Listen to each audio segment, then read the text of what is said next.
எல்லோருக்கும் வணக்கம் நண்பர்களே. வந்தா ராஜாவா தான் வருவேன் அப்படின்ற மாதிரி நம்ம நிஃப்டி தொடர்ந்து டபுளாக 200 பாயிண்ட் அடிச்சு நகர்த்திட்டு போய்கிட்டே இருக்கான். போன வாரத்துலாம் தொடர்ந்து 5 நாளுமே சரிவு. ஒரு நாள் கூட பெருசா சம்பாதிக்க முடியல.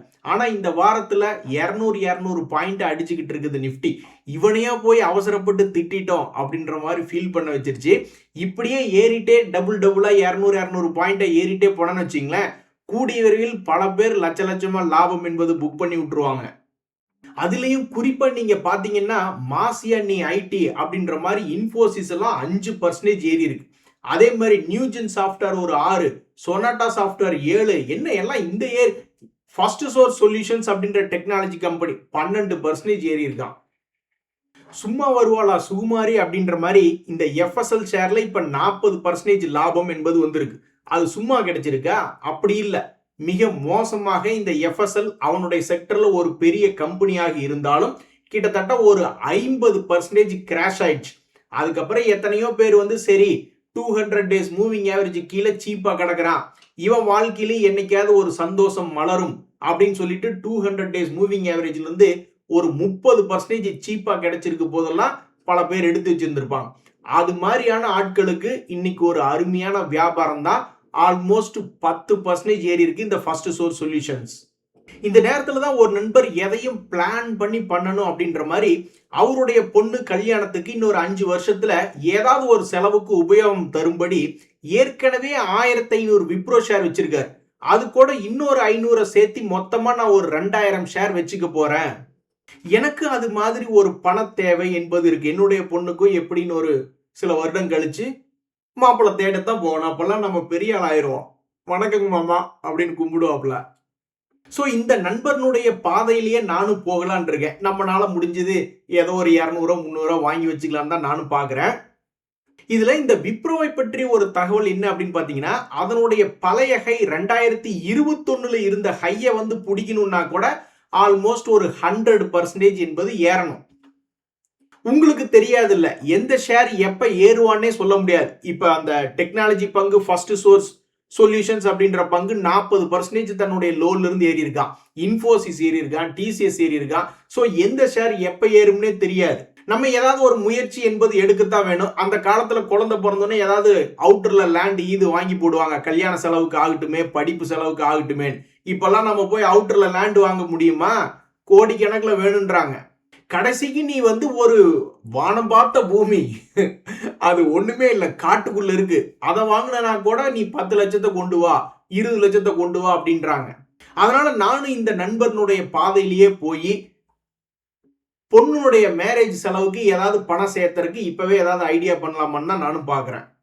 நண்பர்களே, இன்னொரு நண்பர் கமெண்ட் போட்டிருந்தார், ஐடி ஷேர்னுடைய டிவிடெண்ட் கிடைச்சிருச்சு அப்படின்ட்டு. ஐடிசி ஷேர் முக்கியமா நிறைய பேர் வச்சிருக்கிறது டிவிடெண்டுக்காக தான். ஸோ உங்களுக்கு யாருக்காவது டிவிடெண்ட் வரலன்னா அது என்ன ஏதுன்னு செக் பண்ணுங்க. போன வாரம் கூட ஒரு நண்பர் வருத்தப்பட்டுக்கிட்டே இருந்தார். இருந்ததே 10% தான் லாபம், அதுல போன வாரத்துல கண்டினியூஸா இறங்கி லாபம் போச்சே அப்படின்னு ஃபீல் பண்ணிக்கிட்டு இருந்தார். இன்னைக்கு பாருங்க, இந்த வாரத்துல தொடர்ந்து 200 பாயிண்டா டபுளா அடிச்சுக்கிட்டே இருக்கான். ஸோ மேபி இந்த வாரத்துல எல்லாத்துக்குமே ஒரு பண வரவு அப்படின்ற மாதிரி தான் இருக்கு. இப்போ உங்களுடைய அக்கௌண்ட்ல நல்லா லாபத்துக்கு திரும்பி இருந்ததுன்னா கமெண்ட் பண்ணுங்க. இந்த சுஸ்லான் அப்படின்ற ஷேர் பாத்தீங்கன்னா Q1 உடைய ரிசல்ட் இம்பாக்ட்னால நேத்து இறங்கி இருந்தான், இன்னைக்கு 4% இறங்கி இருக்கா. ஆனால் அந்த ஷேர்லாம் வந்து சமீபத்துல லோல இருந்து ஆல்மோஸ்ட் எத்தனை பர்சன்டேஜ் ஏறி இருந்தா பாத்தீங்களா? கிட்டத்தட்ட 60% ஏறி இருக்கான். இன்னொரு நண்பருக்குமே கிட்டத்தட்ட 3200 ரூபாய் லாபத்தில் இருந்தது, இப்ப 5000 ரூபாய் லாஸ் அப்படின்ற மாதிரி.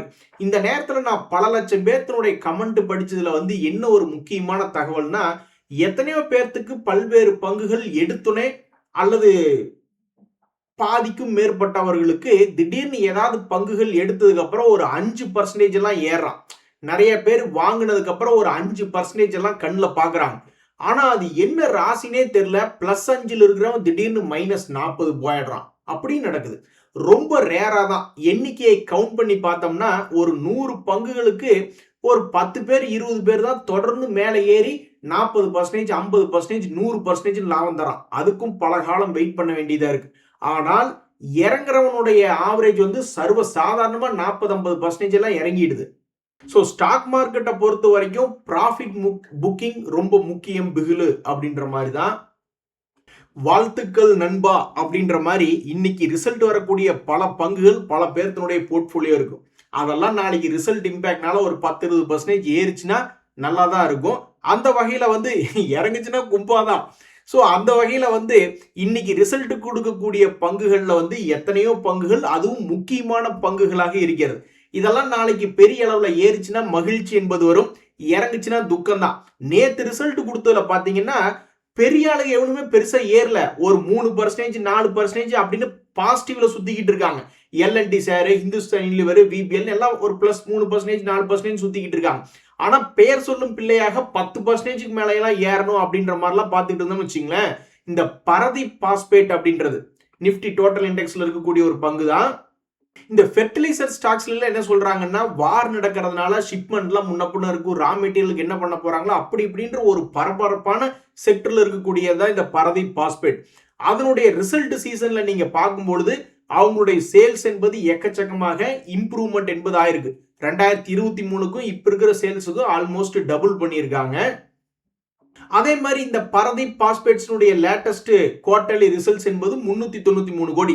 லாஜிக் கரெக்டா இருக்கு அப்படின்ற மாதிரி லாபத்தை இம்ப்ரூவ்மெண்ட் பண்ணி காமிச்ச உடனே இந்த பரதீப் பாஸ்பேட்டை 12% ஏத்தி விட்டுருக்காங்க. இதனால இந்த ஷேர் வச்சிருக்கிறவங்களுக்கு எல்லாம் என்ன ஆயிருக்குன்னா ஒரு மகிழ்ச்சி என்பது வந்திருக்கு. இவன் என்னைக்கோ ஒரு நாள் வாழ்க்கையில ஒரு முறை மீன் மண்டை பேட்டர்ன் போட்டிருக்கான். எப்பன்னா போன வருஷம் நவம்பர் மாசம் சமயத்துல. அதுக்கப்புறம் ஏதாவது ஒரு சைடு வெடிச்சு செதறி இவன் என்ன பண்ணியிருக்கான்னா கீழே போய் விழுந்திருக்கான். அதுக்கப்புறம் தற்போது ஒரு யூ டர்ன் போட்டிருக்கிறது எப்பன்னா இந்த வருஷம் மார்ச் மாசத்துல. எல்லாமே அந்த வார் தாங்க நண்பர்களே காரணம். ஒரு தடவை கோவிட் பிரச்சனை வந்து பல ஸ்டாக்குகள் கீழே விழுந்துட்டு மறுபடியும் மேல வர்றதுக்கு கோவிட் காரணமா இருந்தது. இந்த முறை கீழே விழுந்து கிடந்த பங்குகளை மேல தூக்கி விடுறதுக்கு இந்த ஈரான் வார் என்பது உபயோகமாயிருக்கு. அந்த வகையில இந்த பரதீப் பாஸ்பேட்ஸ் என்பதெல்லாம் தொடர்ந்து இறங்கு முகமாகவே அவன் 2025 இருந்தே இறங்கி கொண்டே தான் இருந்திருக்கான். அதுக்கப்புறம் இந்த வார் டைம்ல வந்து அவனை தூக்கி விட்டுருக்காங்க. ஆல்மோஸ்ட் கீழிருந்து மேல் நோக்கி ஏறி வந்தது 50% என்பது ஏறி வந்து இருக்கு. ஸோ நம்ம மார்க்கெட்ல 40-50% ஒரே வருஷத்துல இறங்குறதும் ஏறதும் சப்ப மேட்ருங்க அப்படின்ற மாதிரி தான் இருக்கு. இதுல கரெக்டா சம்பாதிக்க தெரிஞ்சாவே கில்லாடி தான். இந்த வார் சமயத்துல டிடிகே பிரஸ்டீஜ் எல்லாம் வந்து ரொம்ப போக்கஸ்ல இருந்த பங்கு அவன் ரிசல்ட் இம்பாக்ட்ல வெறும் 1% அதுவும் இறக்கத்துல இருக்கு. ஒரு நண்பர் சொல்றாரு, தேங்க்ஸ் டு ட்ரம்ப் நான் வந்து ட்ரேடரா மாறிட்டேன் அப்படின்னு அவருக்கு அதுல ஒரு பெருமை. அதாவது 50 லட்ச ரூபாய் நம்ம வீடு சொந்த வீடு வச்சுக்கிட்டு நம்ம கிராமத்துல இருக்கிறோம்னு வச்சுங்களேன், நம்மளுக்கு பெருசா மதிப்பு இருக்காது. இதுவே வந்து ஒரு 30-40,000 சம்பளத்தை வாங்கிட்டு சென்னையில தனியா குடியிருக்கிறாங்கப்பா, பெரிய அபார்ட்மெண்ட்ல குடியிருக்கிறாங்கப்பான்னா அவங்கள அப்படியே பெருமையா பார்ப்பாங்க. அது மாதிரிதான் இன்வெஸ்டர் ட்ரேடர்னு இருக்கும்பொழுது ட்ரேடர்கள் சமுதாயத்தை இந்த ஸ்டாக் மார்க்கெட்ல பெரிய அப்படியே அவங்க ட்ரேடரா அப்படின்ற மாதிரி பார்ப்பாங்க. நம்ம இங்க 40-50 லட்ச ரூபாய்க்கு டிவிடெண்ட் கொடுக்குற ஸ்டாக்ஸை வாங்கி வச்சுட்டு போனாலும் ஒன்றும் பெருசா நம்மளுக்கு வந்து மார்க்கெட்ல ஒரு மாலை மரியாதை என்பது இருக்காது. ஆனா ஒரு 10 லட்சத்தை வச்சு கூட ஒரு ட்ரேடரா இருந்தாங்கன்னா ஒரு மாதிரி ட்ரேடரா அப்படிமா. அது மாதிரிதான் இந்த நண்பர் தன்னைத்தானே பெருமையாக உணர்ந்த தருணம். அதுக்கு ட்ரம்ப் தான் காரணம் அப்படின்றாரு. ஆனா போன வாரம் கூட ஒரு நண்பர் கரெக்டா சொன்னாருங்க, முதலீடு செய்ய சரியான நேரம், ஆனா என்கிட்ட பணம் இல்ல அப்படின்ற மாதிரி அவர் ஃபீல் பண்ணிக்கிட்டு இருந்தாப்ல. அவர் எதிர்பார்த்த மாதிரியே போன வாரத்துல கீழே இருந்த மார்க்கெட் இன்னைக்கு 2 நாட்கள்ல கிட்டத்தட்ட 400-500 பாயிண்ட் ரெக்கவரி ஆயிடுச்சு. சோ இப்போதைக்கு நம்ம மார்க்கெட் என்ன பண்றான்னா கீழே இறங்கினா மேல ஏறிடுறான். அதுக்கு மிக முக்கியமான காரணம் ட்ரம்ப் அவர்கள் தான். இறங்குறதுக்கு அவர் தான் காரணம், ஏறதுக்கு அவர் தான் காரணம். ஆக மொத்தம் மார்க்கெட் கீழே விழுகும் பொழுது வாங்கறதுக்கு யார்கிட்ட எல்லாம் காசு இருக்கோ, யாருகிட்ட பண வலிமை என்பது இருக்கோ அவங்க ஈஸியா மார்க்கெட்ல ஜெயிச்சிடுறாங்க. பாருங்க, இந்த கேபிஐடி டெக்னாலஜிஸ் அப்படின்ற பங்கு கூட தொடர்ந்து சரிவடைந்து கொண்டே வந்து கொண்டிருந்த கம்பெனி. அவன் பாருங்க எவ்வளவு மோசமா இறங்கியிருக்கான்னு, பெரிய அளவுல கிராஷ் ஆயிட்டான். 70% கிராஷ் ஆயிட்டான். ஒரு முன்னணி கம்பெனி 70% கிராஷ் ஆயிடுச்சு. இப்ப சமீபத்துல ஒரு 16% என்பது ரெக்கவரி ஆயிருக்கு. இந்த ரெக்கவரி எல்லாம் ஒரு மேட்ரே கிடையாது. 16% ரெக்கவரி என்பது ஒரு மேட்ரே கிடையாது. ஏன்னா இவனுடைய பேட் நியூஸ் இருந்த சமயத்துல கிராஷ் ஆன பாயிண்ட் என்பது இந்த இடத்துல இருக்கு. ஸோ இந்த கிராஷ் ஆன பாயிண்டை என்னைக்கு அதை உள்வாங்கி சரி ஓகே அந்த பேட் நியூஸ்னால கீழே அந்த ஷாக்ல வந்து விழுந்த இடத்த என்னைக்கு திரும்பி தாண்டானோ அப்பதான் எங்களுக்கு நம்பிக்கை வரும். இல்லைன்னா இத்தனை வருஷமா எங்களை ஏமாத்தின மாதிரி அவன் சும்மா தம்மா துண்டு 16% ஏத்தி இருக்கான் அப்படின்ற மாதிரி தான் இந்த கேபிஐடி ஷேர் வச்சிருக்கிறவங்க எல்லாம் ஃபீல் பண்ணுவாங்க. ஸோ கரெக்டாக பழைய பேட் நியூஸ்னுடைய ப்ரைஸ் பக்கத்தில் சுத்திக்கிட்டு இருக்கு. ஏதாவது இன்னொரு 20-30 ரூபா மேலே ஏறிச்சுனா தான், அதுவும் மேலே தொடர்ந்து ஏறிக்கிட்டே இருந்தால் தான் நாங்கள் நம்புவோம் அப்படின்ற மாதிரி அந்த ஷேரை வச்சிருக்கிறவங்க அமைதியாக பார்த்துக்கிட்டு இருக்காங்க. என்ன கொடுமை நண்பர்களே, சமீபத்தில் ஹெச்டிஎஃப்சி பேங்க் கீழே வந்து விழுந்தது, மறுபடியும் அதை வாங்கி ஏற்றி விட்டாங்க. இப்போ மறுபடியும் ஹெச்டிஎஃப்சி பேங்க் Q1 ரிசல்ட் சீசன்ல கீழே வந்து விழுந்திருக்கா, ஆனால் வாங்குறதுக்கு ஆள் இல்லையா? எப்ப இவனை மறுபடியும் இதுக்கு முன்னாடி எப்படி இந்த ஷேரை வாங்கி 2 முறை இந்த வருஷத்துல ஏத்தி விட்டாங்களோ, அந்த மாதிரி இந்த 3வது முறை ஏத்தி விடுறதுக்கு ஆட்கள் வருவார்களா இல்லையா அப்படின்னு பாவம் இந்த ஷேர்ல லாக் ஆகி வந்திருக்கிறவங்க எல்லாம் பார்த்துக்கிட்டு இருக்காங்க. ஏன் நீங்களே மறுபடியும் பணத்தை போட்டு தூக்கி விட வேண்டியதானே அப்படின்னா, எங்ககிட்ட இல்லையா, மறுபடியும் பணம் இல்லை. யாராவது புதுசா வந்து இந்த ஸ்டாக் கீழே கிடக்குது அப்படின்னு வந்து வேற ஏதாவது ஒரு குரூப் வந்து ஏத்தி விடட்டும். ஏற்கனவே வாங்கினவங்க கிட்ட எங்க காசு இருக்கு? அதெல்லாம் நிறைய பேர்த்துக்கு பாக்குறதுக்கு அப்படித்தான் தெரியும். பரவாயில்ல, அவன் திரும்பி இங்கிருந்து சமீபத்திய ஹை வந்தா கூட ஒரு 7-8% ஏறணும் அப்படின்ற மாதிரி தான் தோணும். அப்புறம் உள்ள போய் இறங்கினதுக்கு அப்புறம் மறுபடியும் கீழே இறங்குவான், அப்புறம் மறுபடியும் கீழே இறங்குவான். யாருகிட்ட பண வலிமை இருக்கு அவங்களாலதான் அப்புறம் மறுபடியும் ஒவ்வொரு இடத்துலயும் ஆவரேஜ் பண்ணி வெளியே வர முடியும். ஒரே ஒரு இடத்துல வாங்கி லாஸ்ட்ல இருக்கிறவங்களை எல்லாம் காப்பாத்துறதுக்கு புதுசா ஆளுக்கு தான் வந்து காப்பாத்தி விடணும். மறுபடியும் எங்கனாலேயே பணத்தை மறுபடியும் போட முடியாது அப்படின்ற ஒரு நிலைமை தான். அதுதான் ஒரு நண்பர் சொல்றாரு பாருங்க, நான் இப்ப சமீபத்துல ஷார்ட் டேர்ம் ட்ரேடிங் பண்ணி, அவர் என்ன வகையான ஸ்விங் ட்ரேடிங் யூஸ் பண்ணாருன்னு தெரியல. அதாவது சப்போர்ட்ல வந்து விழுந்த ஸ்விங் லோவை உபயோகப்படுத்தி லாபம் பண்ணாரா, அல்லது ஏதாவது ஒரு ஸ்விங் ஹையை பிரேக் அவுட் பண்ணி மேல போகும் பொழுது அப்பக்கு இது எடுத்து எப்படி லாபம் பண்ணாருன்னு தெரியல. ஆனா நான் வந்து சமீபத்திய 6 மாசத்துல கொஞ்சோண்டு லாபம் பண்ணிட்டு அதை தூக்கி லாங் டேர்ம் ஸ்டாக்ஸ்ல தூக்கி பணத்தை போட்டிருந்தேன். அது வந்து இப்போ 1.25% தான் ஏறி இருக்கு அப்படின்ற மாதிரி கமெண்ட் போட்டிருக்காப்ல. ஸோ இவர் வந்த லாபத்தை கொண்டு போய் லாங் டேர்ம் ஸ்டாக்ஸ்ல பணத்தை போட்டு 1.25% வந்துச்சு அப்படின்றாரு. உடனே சில பேர் யோசிப்பாங்க, அது கம்முன்னு வந்த லாபத்தை நீங்க செஞ்சு கொண்டு இருக்கக்கூடிய ஸ்விங் ட்ராக்லயே கொண்டே போட்டு ஒருவேளை அதுல இன்னும் கொஞ்சம் அதிகமாக ரிட்டர்ன் வருமோ அப்படின்ற மாதிரி. ஸோ யாரும் ஒவ்வொரு மாதிரி யோசிப்பாங்க. ஆஸ் லாங் ஆஸ் ஒரு ஐடியா ஒர்க் அவுட் ஆயிட்டு இருக்கு அப்படின்ற வரைக்கும் யாருக்கும் எந்த பிரச்சனையுமே கிடையாது. அது கம்மியா சம்பாதிச்சாலும் சரி, அதிகமாக சம்பாதிச்சாலும் சரி, ஏஸ் லாங் ஆஸ் நம்மளுக்கு லாபம் வந்துட்டு இருக்கு அப்படின்னா நம்மளுக்கு ரொம்ப மகிழ்ச்சியா இருக்கு. என்னைக்கு கும்பா குட்டி ஆகுதோ அன்னைக்கு தான் நம்மளுக்கு வந்து அடடா நம்ம பேசாம லாங் டேர்ம்ல போடாம ஏதாவது ஸ்விங்ல போட்டுக்கலாமா அப்படின்ற மாதிரிலாம் நம்ம மாத்தி மாத்தி யோசிப்போம். இன்னொரு நண்பர் அதான் பிளான் பண்ணிக்கிட்டு இருக்காரு. அதாவது ஃபர்ஸ்ட் அவர் லாபம் பண்ணிட்டு மொத்தத்தையும் களைச்சு விட்டுருக்காரா, அல்லது ஏதாவது நஷ்டமானதுக்கு அப்புறம் வேண்டாம் முதல்ல எல்லாத்தையும் கோட்டை அழிச்சிட்டு நான் முதல்ல இருந்து வரட்டேன் அப்படின்ற மாதிரி மறுபடியும் நான் ஸ்கிராச்ல இருந்து என்னுடைய போர்ட்போலியோ நான் பில்ட் பண்ண ஸ்டார்ட் பண்ணிட்டேன் அப்படின்ற மாதிரி போட்டிருக்காரு. ஏற்கனவே இருந்ததை லாபத்துல புக் பண்ணிட்டு இதை பண்ணியிருக்காரா, அல்லது அது என்ன பண்ணியிருக்காருன்றது தெரியல. பட் மறுபடியும் இது வந்து நான் சொல்லட்டுங்களா, நான் டீலரா வேலை பார்த்துக்கிட்டு இருக்கீல, ஒருத்தர் இப்படிதான் பண்ணுவார். ட்ரேடிங் பண்ணிக்கிட்டு இருப்பாரு, டக்குன்னு லெட்ஜர்ல இருக்கிறத பூரா எல்லாம் வெளியே எடுத்துட்டு கிளீன் பண்ணிட்டு மறுபடியும் இன்வெஸ்ட்மெண்ட் பண்ணுவார். ஏங்க அப்படின்னு கேட்டா, இப்பதாங்க எனக்கு மைண்ட் ஃப்ரெஷ்ஷா இருக்கு அப்படிம்பாரு. இன்னொரு நண்பனுடைய எக்ஸ்பீரியன்ஸ் வந்து உங்களுக்கு உபயோகமா இருக்கான்னு பாருங்க. நான் வந்து கடந்த 1 வருஷமா மாசம் 10,000 நான் வந்து மியூச்சுவல் ஃபண்ட்ல பணத்தை போட்டுக்கிட்டு இருக்கேன். அது இப்போ 1,33,000 ரூபாயா இருக்கு, 13,000 ரூபாய் லாபத்தில் இருக்கு. அதே மாதிரி நான் ஸ்டாக்லையும் தான் மாசம் 10,000 ரூபாய் போட்டுக்கிட்டு இருக்கேன். எந்த ஸ்டாக்ஸ் அப்படின்றது நமக்கு தெரியாது. அது வந்து இப்போ 93,000 ரூபாயா தான் இருக்கு அப்படின்ற மாதிரி ஃபீல் பண்றாப்ல. இதுல என்ன ஒரு அட்வான்டேஜ்னா, மியூச்சுவல் ஃபண்டுக்காரன் நடத்துறவங்களுக்கு, மியூச்சுவல் ஃபண்ட் நடத்துறவங்களுக்கு அந்த போர்ட்ஃபோலியோ மேனேஜர், ஃபண்ட் மேனேஜர்ஸ்க்கு வந்து எந்த மாதிரி ஸ்டாக்குகள் எடுக்கணும், அதே மாதிரி ஒரு ஸ்டாக்ல எவ்வளவு பர்சன்டேஜ் தான் ஹோல்டிங் பண்ணணும்னு ரொம்ப ப்ரொஃபஷனல் மெத்தட்ல மேனேஜ் பண்ணுவாங்க. அவங்க கிட்ட ஏகப்பட்ட தகவல்கள் இருக்கும். ஸோ அதனால நம்ம வந்து அவங்கள பீட் பண்றதே ரொம்ப கஷ்டம். அவங்க வந்து ஏதாவது ஒரு இண்டெக்ஸை பீட் பண்ணணும் அப்படின்னு அவங்க முயற்சி பண்ணிக்கிட்டு இருப்பாங்க. நம்ம வந்து அவங்கள பீட் பண்ணணும் அப்படின்ற முயற்சியில இருப்போம். ஆக மொத்தம் கடைசியில பார்க்கும்போது மியூச்சுவல் ஃபண்ட்ஸ்னுடைய பெர்ஃபார்மன்ஸ் வந்து ஓரளவுக்கு நல்லா இருக்கு அப்படின்ற மாதிரி தான். அப்படி நீங்க மற்ற எல்லாத்தினுடைய பெர்ஃபார்மன்ஸையும் நீங்க பீட் பண்ணணும்னா உங்ககிட்ட வந்து பண வலிமை என்பது இருக்கணும். ஸ்டாக் செலக்ஷன்ல நல்ல பெரிய ஒரு நண்பரோட அப்படியே கமெண்ட் போட்டிருந்தாரு பாத்தீங்களா, 18% என்பது நான் சம்பாதிச்சிருந்தேன் அப்படின்ற மாதிரி சொல்லியிருந்தாரு. ஸோ ஒவ்வொருத்தருடைய எக்ஸ்பீரியன்ஸ் ஒவ்வொரு மாதிரி இருக்குது. ஆல் இன் ஆல் ஸ்டாக் மார்க்கெட்ல நீங்க இவர் மட்டும் அப்புறம் மாசம் 10,000 போடுறதுக்கு இவருக்கும் பணத்தை போட்டு தானே ஜெயிச்சிருக்காரு. அது மியூச்சுவல் ஃபண்ட்ல ஜெயிச்சிருந்தாலும் சரி. ஆஹா மாப்பு வச்சுட்டாண்டா ஆப்பு அப்படின்ற மாதிரி சின் ஸ்டாக்ஸ் அப்படிம்பாங்க. அதாவது இந்த பீடி சிகரெட் அது மாதிரி உடம்புக்கு கேடு தரும் பொருட்களை விற்கக்கூடிய சில பங்குல சின் ஸ்டாக்ஸ் அப்படிம்பாங்க. ஸோ விஎஸ்டி இண்டஸ்ட்ரீஸ் அப்படின்றது அந்த வகையில் ஒரு பங்கு தான். அதே மாதிரி இந்த காட்ஃப்ரே பிலிப்ஸ் இந்தியா அப்படின்றது ஒன்று தான். ஐடிசியுமே சிகரெட் ப்ராடக்ட்ல விற்கக்கூடிய ஒரு பங்கு தான். இப்போ என்ன ஒரு துக்ககரமான செய்தி வந்திருக்கு அப்படின்னு பார்த்தீங்கன்னா, சமீபத்தில் டாக்ஸ் உயர்த்தினாங்க. பொதுமக்களுடைய உடம்பு கெட்டு போயிடக்கூடாது, விலையை ஏற்றிட்டா நீங்கள் என்ன பண்ணுவீங்க அப்படின்ற மாதிரி ஏற்றிட்டாங்க. ஆனால் அது மிகப்பெரிய கடும் வாக்குவாதத்துக்கு உள்ளா இருந்தது. வருஷம் நீங்கள் விலை ஏற்றிக்கிட்டு தான் இருக்கீங்க டாக்ஸ் மூலியமாக, ஆனால் இதனுடைய சேல்ஸ் எல்லாம் கம்மியாகல அப்படின்ற ஒரு வாக்குவாதம் இருந்தது. இப்போ போய் எடுத்து பார்த்தா காட்ஃப்ரே பிலிப்ஸ்னுடைய சேல்ஸ் என்பது வெகுவா குறைஞ்சிருக்கு.